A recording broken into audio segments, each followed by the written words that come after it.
si Senator Robin Padilla na in the interest of justice,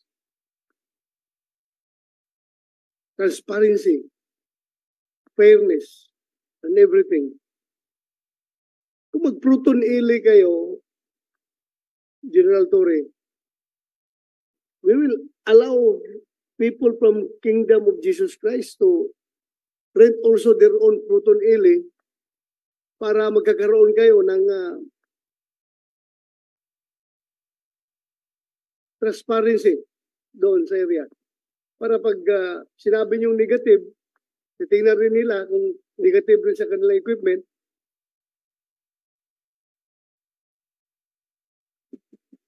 Yes, sir.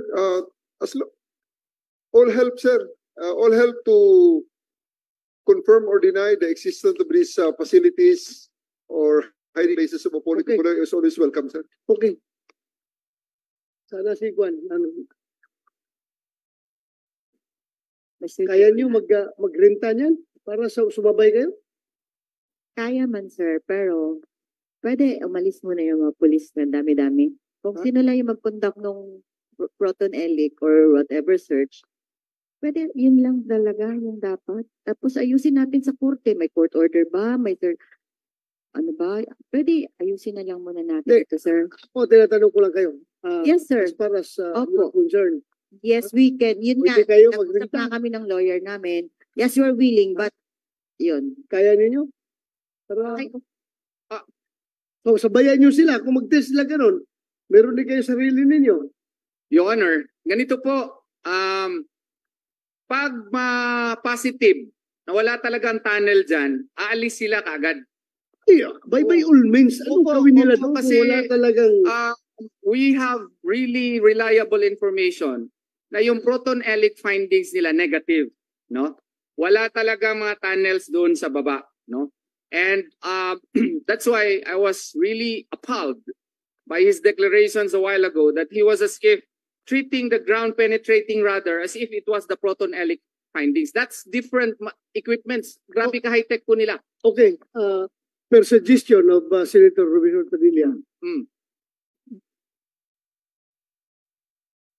pwede ba kayo magrenta ng sarili niyong proton eli?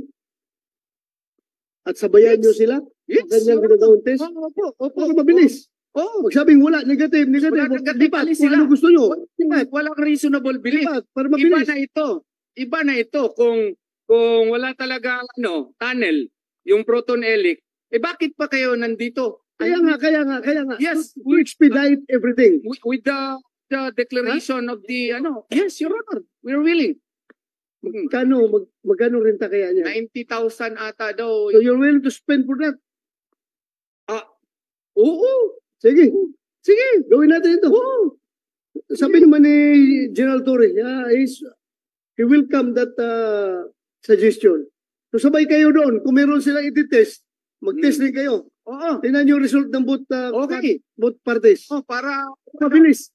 Imagine kasi, kung if we will not do that, Your Honor, para matapos ito, gusto niya na i-clear lahat ng Kibuloy's followers there. Mga 2,000, itong mahal po ng hotel. Hindi na kailangan yan. Hindi na kailangan. Kung saan nila gustong mag-test, sabayan ninyo. Sige, sabay kayo. Okay. Do it. Sabay kayo. Pag wala sige, alis sila. Wala kaming problema doon. Sige. Proton elic, Your Honor. Ganito. Para ganito.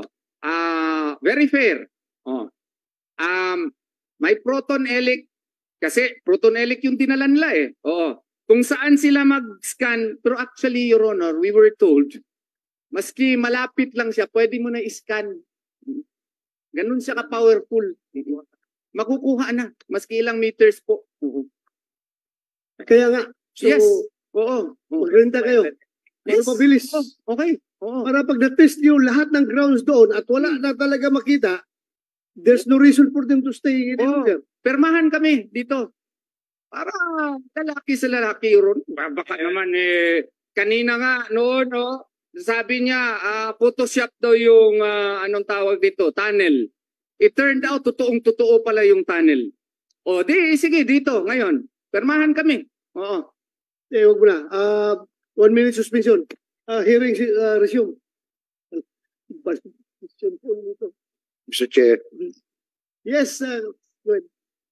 bago po tayo magwakas, hindi na ho kami magko-complain, makikiusap na lamang po. Kasi simula po nung unang araw na pinasok kami ng Philippine National Police, ang una ho nilang pinatay tubig.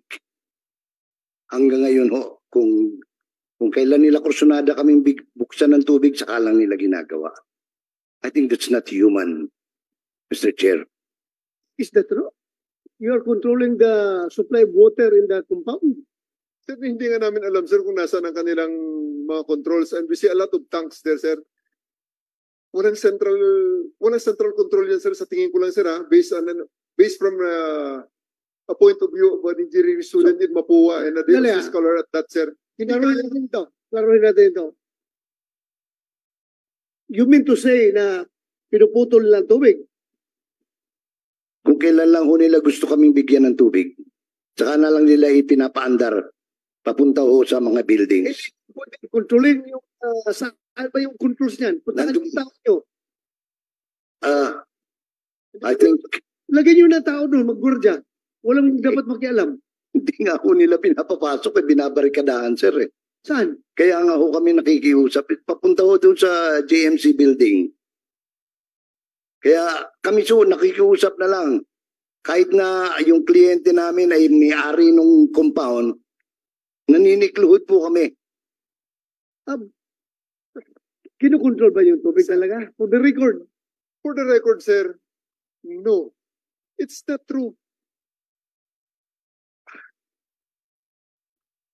Hindi nga namin alam, sir, kung nasa na kanilang entrance na eh. Hindi namin alam, sir. At saka, definitely, sir, with kind of facility, sir, you cannot control the water there ng as if isang valve. I don't think so, sir. There will be redundancies, there will be redundant supplies, controls, and tanks there, sir. Napaka-imposible nun, sir, na sinasabi ni Mr. Sonsa. Mr. Chair. Yeah. Kaya hindi ho natin makita yan. Sinasabi niyang hindi niya alam kung saan. Kasi po, pinutol nila yung CCTV doon sa basement. Kasi kung hindi ho nila inalis yun, makikita natin kung sino yung nagkokontrol ng tubig.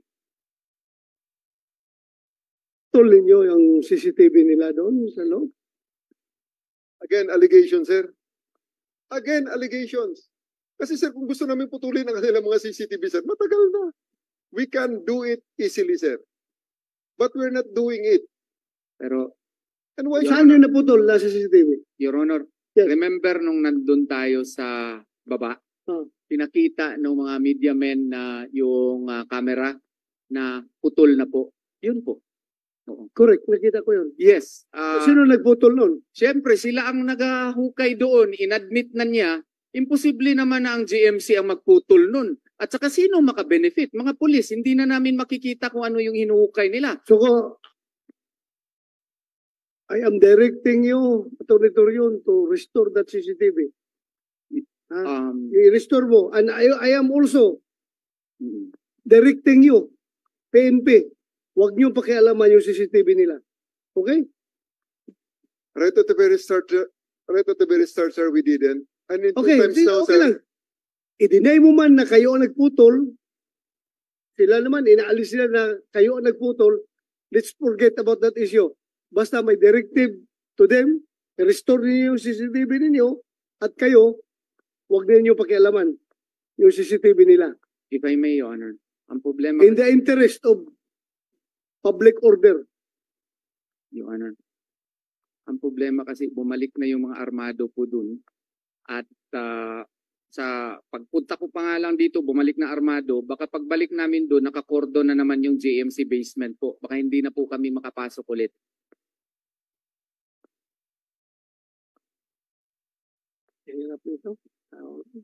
Ang proposal ko, Your Honor, at least we seek for your protection.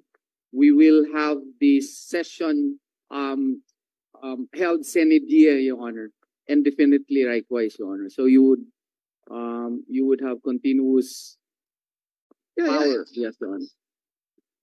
To give you the assurance, I am not terminating this investigation.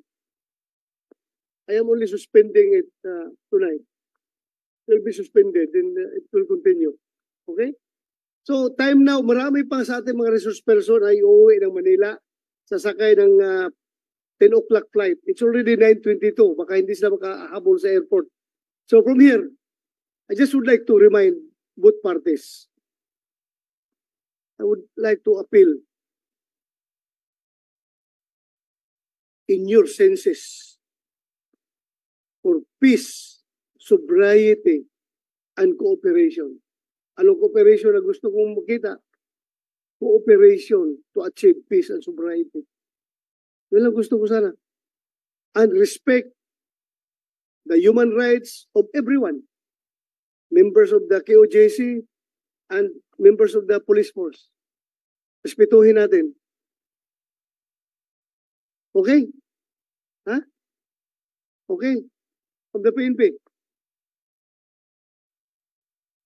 Okay? Yes, sir. Okay. So thank you. From here, Senator Bungo, you have the floor. I support the call of the committee chairman, Senator Bato de la Rosa. We need to de-escalate the situation. Kawawa yung estudyante, kawawa rin yung mga pulis. I support you, Mr. Chairman. At nandito lang po ang komite para patuloy sa pagdinig na ito kung kakailanganin po. Maraming salamat. Thank you, Your Honor. From here, the hearing is hereby suspended. Thank you.